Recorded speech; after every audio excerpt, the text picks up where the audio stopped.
बिस्मिल्लाहिर्रहमानिर्रहीम। अस्सलाम वालेकुम नाज़रीन, मैं अहमद फ़वाद हूँ और आप मेरा यूट्यूब चैनल देख रहे हैं। नाज़रीन, चार बड़ी ख़बरों के साथ आज की व्लॉग में आप खिदमत में हाजिर हुआ हूँ। सबसे पहली और बड़ी ख़बर तो ये है कि जो कल कौमी असम्बली का इजलास हुआ और इस इजलास में तरामीम पेश की गई हैं, इन तरामीम से सुप्रीम कोर्ट ऑफ पाकिस्तान के फ़ैसले पर कोई भी असर नहीं पड़ेगा। एक्सक्लूसिव डिटेल्स आपसे शेयर करनी है। दूसरे नंबर पर नाज़रीन ये कि सिकंदर सुल्तान राजा के अगेंस्ट बड़े सबूत सामने आ गए हैं और एक पूरी चार्जशीट उनके ऊपर लगा दी गई है। उनके अगेंस्ट अब क्या कार्रवाई होने जा रही है, इस पर भी कुछ तफसीलात आपके साथ शेयर करूंगा।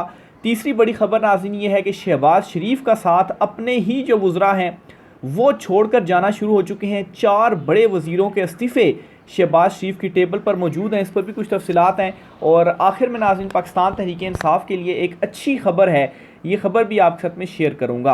आगाज़ नाज़रीन करता हूं जी पाकिस्तान तहरीक इंसाफ के लिए जो अच्छी और बड़ी खबर है, और वो ये है कि CDA का इक़दाम कालअदम करार दे दिया है अदालत ने। और अदालत ने पाकिस्तान तहरीक इंसाफ का मरकज़ी सेक्रेटेरिएट फौरी खोलने का जो हुक्म है वो भी दे दिया है। जस्टिस सिमन रिफ़त इम्तियाज़ जो हैं इस्लामाबाद हाई कोर्ट की जज, उनकी जानिब से इस केस की समाअत की गई। इस्लामाबाद हाई कोर्ट में जो सील किया गया था PTI का सेक्रेटेरिएट, इस पर दरख्वास्त PTI ने दायर की थी और इस पर ये जो फ़ैसला है पहले महफूज किया गया और अब ये फ़ैसला सुना दिया गया है। अलबत्ता कुछ शराइत इसमें ऐड की गई हैं कि आप ये काम जो हैं वो कर लें। पाकिस्तान तहरीक इंसाफ से कहा गया, एक तो ये कहा गया जी कि बिल्डिंग में एक हफ़्ते के अंदर आग से बचाव के हिफाजती इंतज़ामात जो है वो किए जाएँ और CDA हुकाम से 10 किस्म के इंतज़ामात करने पर भी मुत्तफ़िक हुआ। अदालती फ़ैसले के मुताबिक PTI हुकाम CDA से इत्तफ़ाक़ किया कि वो आग बुझाने के आला जात जो है वो हर फ्लोर पर नस्ब करेंगे।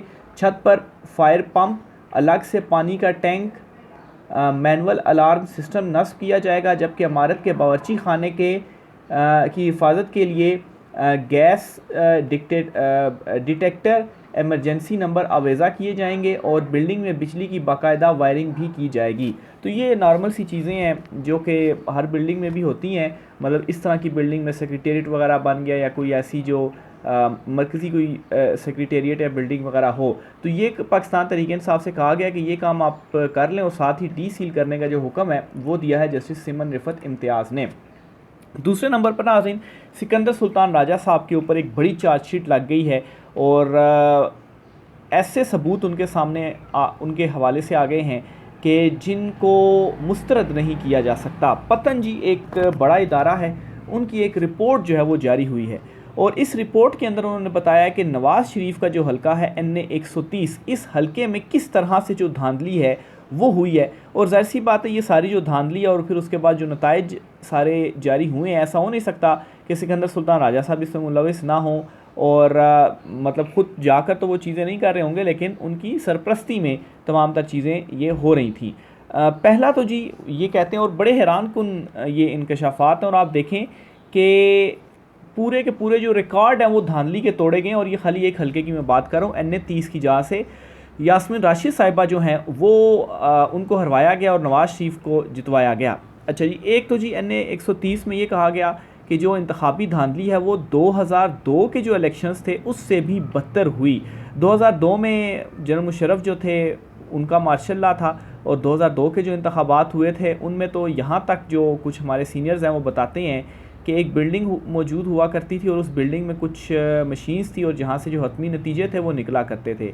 तो जब फॉर्म 45 थे उस टाइम या फॉर्म 47 उस टाइम के जो थे, जब वो आया करते थे तो उस बिल्डिंग से वो देखा जाता था पहले नतीजा और फिर अपनी मर्ज़ी का जो नतीजा है वो निकाल कर मशीन से प्रिंट ले लिया जाता था और वो हतमी नतीजा होता था। तो यहाँ तक जो कुछ बातें इस हवाले से की जाती हैं, यानी कि वो 2002 के इलेक्शन ऐसे थे कि वो तो पेन और पेपर पर बैठ के ख़ुद ही जो उसके नताइज हैं वो बनाए गए। तो उससे भी बदतर जो धांधली है वो NA 130 में हुई। कैसे जी, कुछ ये सबूत भी इस हवाले से पेश करते हैं। एक तो जो टर्न आउट है वो 90 से 102% कुछ पोलिंग स्टेशंस पर रहा और उन्हीं पोलिंग स्टेशंस में जो सूबाई असम्बली की सीट थी उस पर टर्न आउट 40% रहा। अच्छा, 102% टर्न आउट कैसे हो सकता है?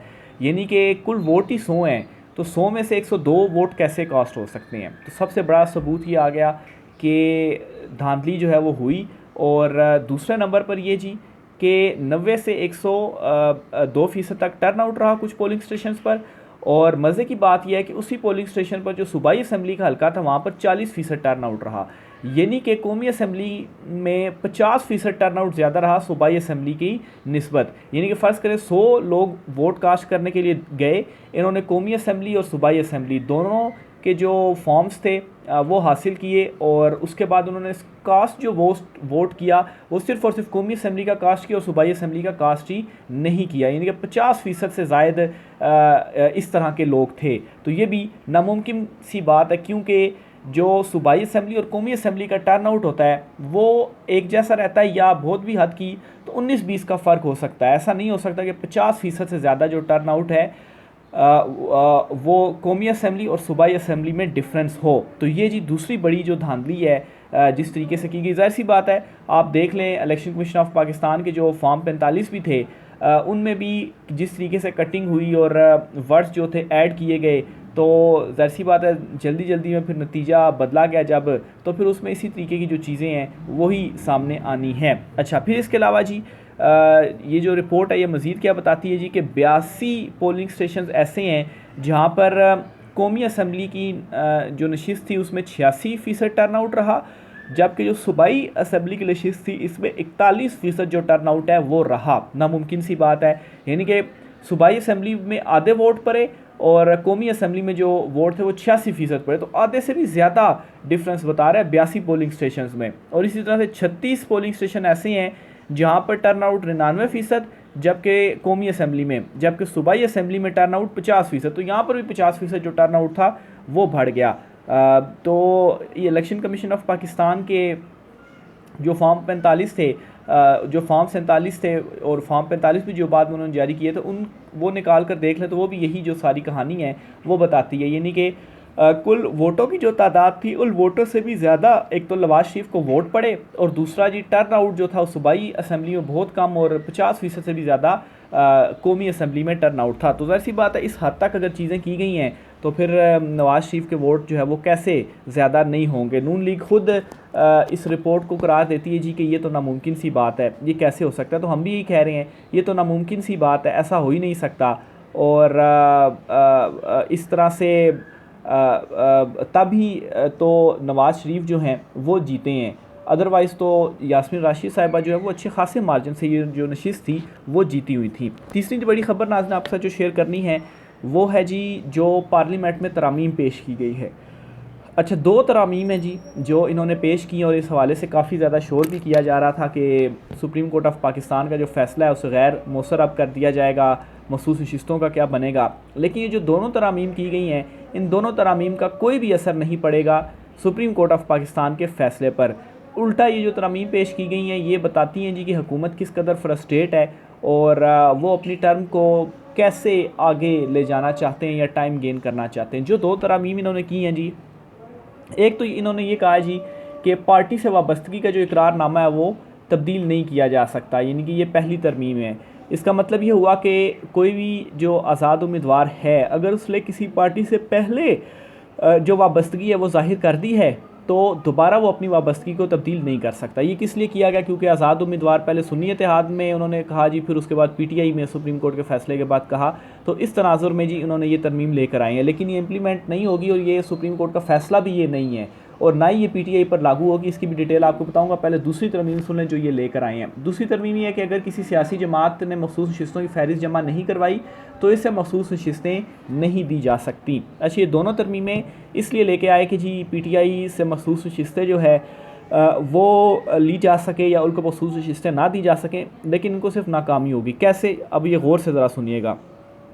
एक तो ये जी कि सुप्रीम कोर्ट ने अपने फ़ैसले में ये कहा है जी कि ये जो आज़ाद उम्मीदवार थे ये पीटीआई के ही उम्मीदवार थे असल में, और ये चूँकि इलेक्शन कमीशन ने सुप्रीम कोर्ट के फ़ैसले की गलत तशरीह की थी तो इसलिए ये सुन्नी इत्तेहाद में फिर चले गए थे।